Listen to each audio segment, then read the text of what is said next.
Salut à tous, bienvenue dans ce topo de médecine interne. Je m'appelle Valentin Maison, je suis interne de néphrologie et aujourd'hui je vais vous parler de l'électrophorèse des protéines sériques. Un examen très utile pour avancer dans le diagnostic et qui peut fortement tomber à l'ECM. Donc au niveau du sommaire, on va se poser un certain nombre de questions. D'abord, où la retrouver, c'est-à-dire dans quel item, qu'est-ce que c'est l'électrophorèse des protéines sériques, quelles sont les valeurs normales, dans quelles indications. On verra des modifications de fractions et puis enfin, on terminera par des situations particulières.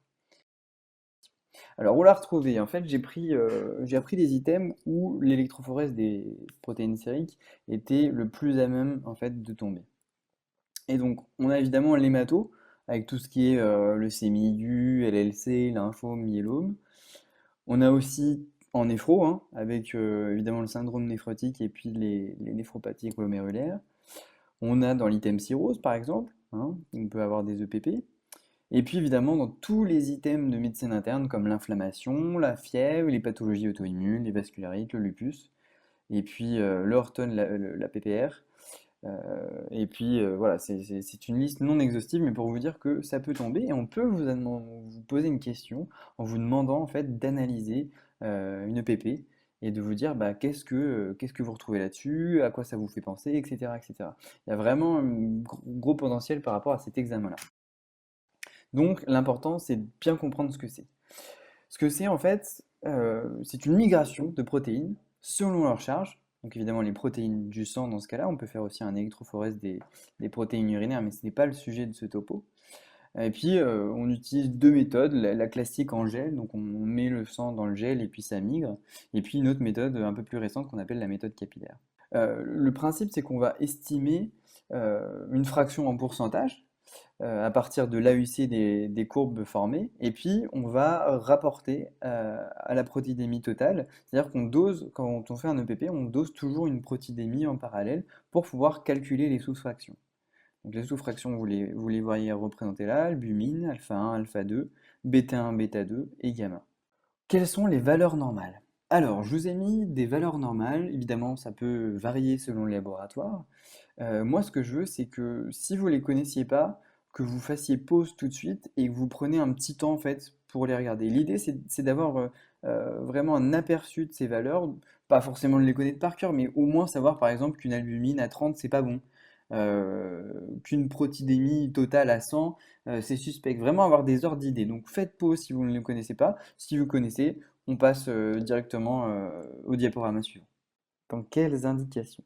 Ce n'est pas du tout exhaustif, mais ça permet d'avoir une idée des situations en pratique clinique où il faut absolument demander une EPP parce qu'elle vous donnera des informations supplémentaires pour votre prise en charge derrière.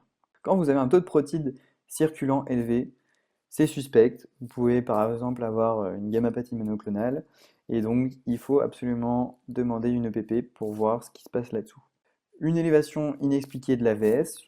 L'AVS, c'est un examen qui est plus beaucoup demandé, même en rhumato où ils en faisaient beaucoup à une époque, parce que tout simplement c'est un mauvais examen. Mais il peut arriver que vous retrouvez ça dans vos bios et qu'il faille demander une EPP pour documenter un petit peu cette élévation de l'AVS. Des infections répétées, vous pouvez tomber par exemple sur une hypogamma-globulinémie. Des manifestations cliniques ou biologiques qui vous font suspecter une hémopathie, une suspicion de syndrome inflammatoire, par exemple, et puis éventuellement une cirrhose, par exemple. Donc voilà, ça c'est des panels de situations cliniques où vous pouvez demander une EPP. On va passer à la partie modification de fraction, à commencer par l'albumine. Attention, premier piège à souligner, c'est que sur certaines EPP, vous pouvez avoir votre albumine qui sera à droite. Et donc toutes les autres sous-fractions seront décalées. Donc faites surtout attention, posez-vous, lisez bien le PP, sinon c'est la plantade assurée. L'albumine, elle va baisser dans l'hémodilution, il y aura beaucoup de flotte, donc forcément la concentration va baisser. Dans la dénutrition, vous savez que c'est un marqueur de nutrition, l'albumine. Dans les infections chroniques et le syndrome inflammatoire. Dans le syndrome néphrotique, l'albumine va aller dans les urines, donc vous aurez une baisse sur le PP. Et puis dans la cirrhose, pareil, baisse, mais cette fois-ci à cause du défaut de fabrication par le foie. Et enfin, ça peut augmenter dans la déshydratation, là, l'hémoconcentration peut vous donner une augmentation de l'albumine. Pour l'albumine, c'est assez simple de raisonner. Par contre, pour les autres sous-fractions, ce que je vous demande, c'est absolument d'apprendre ce qu'il y a. C'est-à-dire qu'est-ce qu'il y a dans alpha 1, qu'est-ce qu'il y a dans alpha 2, qu'est-ce qu'il y a dans bêta 1, bêta 2 et gamma. Sinon, ça va être encore une liste de courses en plus à apprendre avec des pathologies. Si vous apprenez ce qu'il y a dans chaque sous-fraction, ensuite, il faut raisonner logique. Ça vous permet, comme partout dans le CN, d'économiser de la mémoire vive et d'être plus performant le jour de l'examen. Extrêmement important. Ensuite, on passe à la fraction alpha 1. Donc, dans cette fraction alpha 1, il y a l'alpha antitrypsine principalement, l'orosomucoïde, et puis la CRP. Donc, évidemment, ça va baisser quand vous aurez par exemple un emphysème, hein, le célèbre déficit en alpha-antitrypsine qui donne à la fois donc cet emphysème et puis des atteintes pancréatiques, des atteintes au niveau hépatique. Effectivement, moi dans mon service, pas plus tard que la semaine dernière, sur un EPP, on a vu une baisse du alpha-1 et on a diagnostiqué a posteriori un déficit en alpha-antitrypsine. Donc voilà, ça peut arriver.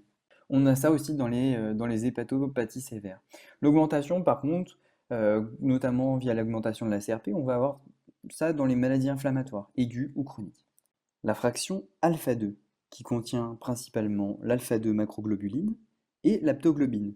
Elle va baisser dans les hépatopathies sévères, dans l'hémolyse, via la baisse de l'aptoglobine, et puis dans la malnutrition.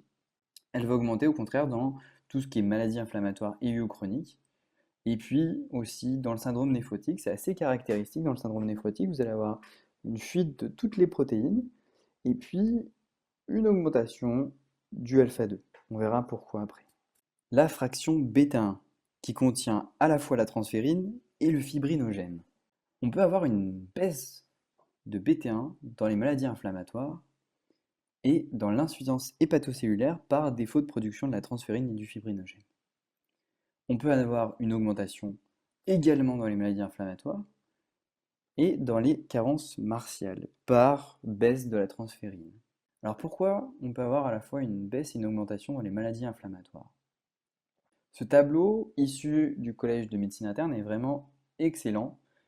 Dans le chapitre inflammation, en fait, il montre la cinétique des marqueurs, mais également si le marqueur va augmenter ou baisser. Et on voit que dans le syndrome inflammatoire, on a une augmentation du fibrinogène et une baisse de la transférine. Ce qui peut expliquer en fait cette variation de bêta 1. Je vous laisse regarder ce magnifique tableau et l'apprendre parce qu'il est vraiment super, même au niveau de la cinétique, c'est très intéressant pour après suivre l'inflammation. Et puis on passe à la diapo suivante. La fraction bêta 2 contient le complément et puis les IgA.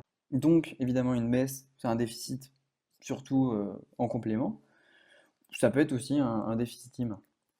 Et puis une augmentation, on peut avoir un pic monoclonal bêta 2, hein, c'est quand même assez atypique, mais ça peut arriver. Et puis on a ça aussi dans l'inflammation. Ensuite, et enfin, la fraction peut-être la plus importante dans cette électrophorèse, c'est la fraction gamma. La fraction de gamma, elle contient des IgG, des IgM, des IgA, des IgD et des IgE. Les baisses, c'est assez simple, c'est le déficit humain principalement, acquis ou congénital, mais aussi, et c'est vraiment le gros piège, on a le myélome à chaîne légère. Quand vous avez cet aspect d'électrophorèse, il faut vraiment faire gaffe. Il faut doser les chaînes libres sériques et puis faire une recherche de protéinurie de Ben Jones. C'est vraiment très très important parce que vous pouvez passer à côté d'un myélome à chaîne légère parce que les chaînes légères ne sont pas détectées à l'EPP. Ensuite, au niveau des augmentations, il faut distinguer deux cas, l'augmentation polyclonale. Bon, ça, c'est quand vous avez une décharge inflammatoire et donc vos lymphocytes ils vont cracher des immunoglobulines dirigées contre différents épitopes. Donc ça, c'est vraiment les inflammations de façon globale, les infections. Alors que quand vous avez un pic monoclonal, c'est que vous avez un clone qui va sécréter qu'un type d'immunoglobuline. Donc dans ces cas-là, ça sera les maladies hématologiques comme le myélome, comme le Waldenström, comme les gammopathies monoclonales de signification indéterminée ou MGUS, puis certains lymphomes. Je voulais faire un petit laïus sur le MGUS. Le MGUS, il a plusieurs caractéristiques avant de pouvoir parler de MGUS. Il faut que déjà le pic soit inférieur à 30 grammes par litre. Il faut qu'il n'y ait pas d'anémie, pas d'hypercalcémie, pas d'atteinte osseuse et pas d'atteinte rénale. Autrement dit, si on veut simplifier les choses, il ne faut pas qu'il y ait de critères CRAB, les fameux critères CRAB du myélome, et que le pic soit inférieur à 30 grammes par litre. Il faut savoir que ce MGUS, il va se transformer à hauteur de 1% par an en myélome. Hein, vous avez 1% de chance qu'il se transforme en myélome.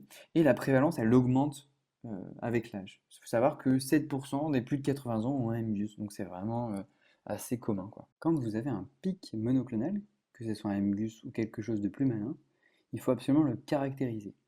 C'est-à-dire que l'EPP va juste vous dire que vous avez un pic monoclonal. Oui, mais quel type de pic? Dans ce cas-là, vous allez demander l'immunofixation, qui va vous répondre IgG, IgA, etc. Donc l'immunofixation, c'est l'analyse qualitative du pic monoclonal. On va passer maintenant aux situations particulières. Et ici, nous avons donc un bloc bêta-gamma. Dans ce cas-là, c'est la fameuse cirrhose. Quand vous avez cet aspect de bêta et de gamma qui sont fondus, ce qu'on appelle un bloc, ça sera une cirrhose dans grande partie des cas. Vous avez une autre situation particulière, donc là la courbe n'est pas extrêmement évocatrice, mais il faut savoir qu'en fait dans les grossesses, vous avez une hypoalbuminémie parce qu'en fait vous avez une surcharge de volume, et donc votre albumine va avoir tendance à baisser artificiellement. Et puis vous avez une hyperalpha 1 parce qu'en fait la grossesse est un état micro-inflammatoire, donc vous avez souvent une petite augmentation du alpha 1. Ensuite, là typiquement, vous avez un EPP d'un état inflammatoire. Donc, on peut se dire c'est une inflammation, on va dire, ça peut être une inflammation de n'importe quoi. Simplement, c'est assez typique de la pseudo-polyarthrite rhizomélique. C'est-à-dire quand vous avez quelqu'un qui a mal au niveau des ceintures, c'est-à-dire ceinture scapulaire et puis la ceinture au niveau des hanches, vous avez cette PP là en plus, c'est une PPR. Vraiment, ça peut pas être autre chose. Donc là, l'aspect de cette courbe, vous avez une hypoalbuminémie, vous avez une hyper alpha 1 et alpha 2, une hyper bêta 2, et puis une hyper gamma polyclonale. Donc vraiment, regardez le tracé, c'est vraiment la ligne qui est appuyée là en rouge foncé, et puis la partie, on va dire, qui est un petit peu plus orangée, c'est le PP normal. C'est pour que vous ayez un comparatif. Enfin, dernière situation, avec une bonne indice quand même sur l'écran, vous avez ici un syndrome néphrotique. Syndrome néphrotique caractérisé par une augmentation du alpha-2. Vous savez que le syndrome néphrotique, c'est un départ de protéines dans les urines.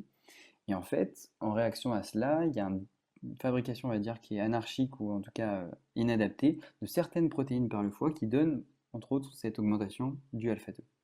Vous avez évidemment la baisse de l'albumine et des autres réactions par cette excrétion urinaire. Je vous remercie pour votre attention.